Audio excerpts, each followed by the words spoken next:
One day, Edward was in the shed where he lived with the other engines. They were all bigger than Edward and boasted about it.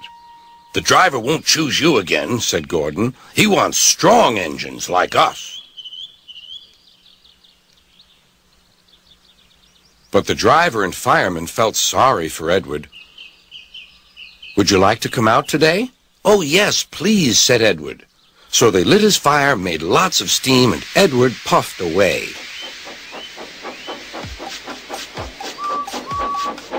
The other engines were very cross at being left behind.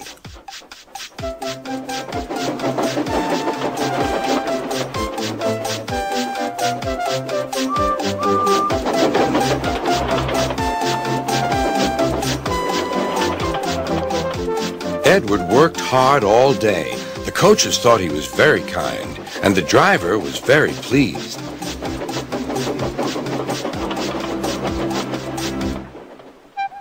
"I'm going out again tomorrow," Edward told the other engines that night. "What do you think of that?" But he didn't hear what they thought, for he was so tired and happy that he fell asleep at once. Next morning, Edward woke up to find nothing had changed. Gordon was still boasting. "You watch me, little Edward, as I rush through with the express. That will be a splendid sight for you."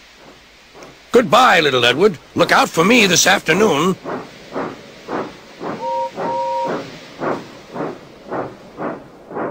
Edward went off to do some shunting. He liked shunting. It was fun playing with freight cars. He would come up quietly and give them a push. Then he would stop, and the silly freight cars would go bump into each other. "Oh!" they cried. "Whatever is happening?"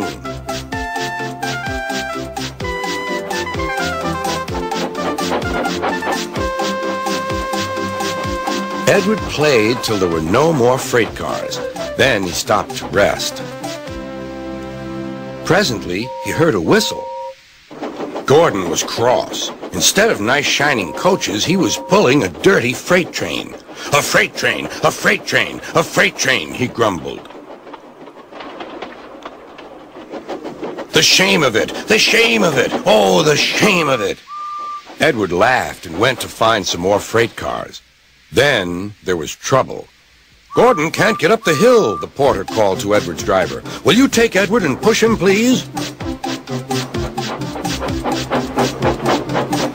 They found Gordon halfway up and very cross. His driver and fireman were talking to him severely. "You're not trying."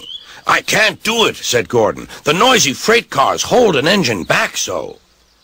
Edward's driver came up. "We've come to push." "No use at all," said Gordon. "You wait and see," replied Edward's driver.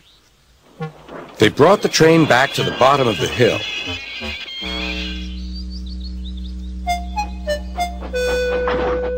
"I'm ready," said Edward. "No good," grumbled Gordon. They pulled and pushed as hard as they could.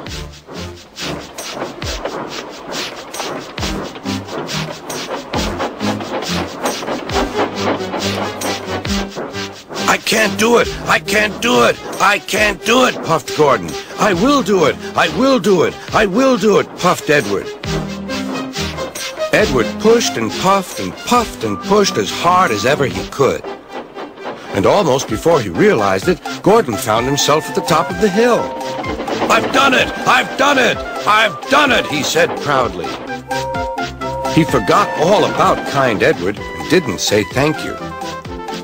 Edward was left out of breath and far behind, but he was happy because he had been so helpful. At the next station, he found that the driver and fireman were very pleased with him. The fireman gave him a nice long drink, and the driver said, "I'll get out my paint tomorrow and give you a beautiful coat of blue with red stripes. Then you'll be the smartest engine in the shed."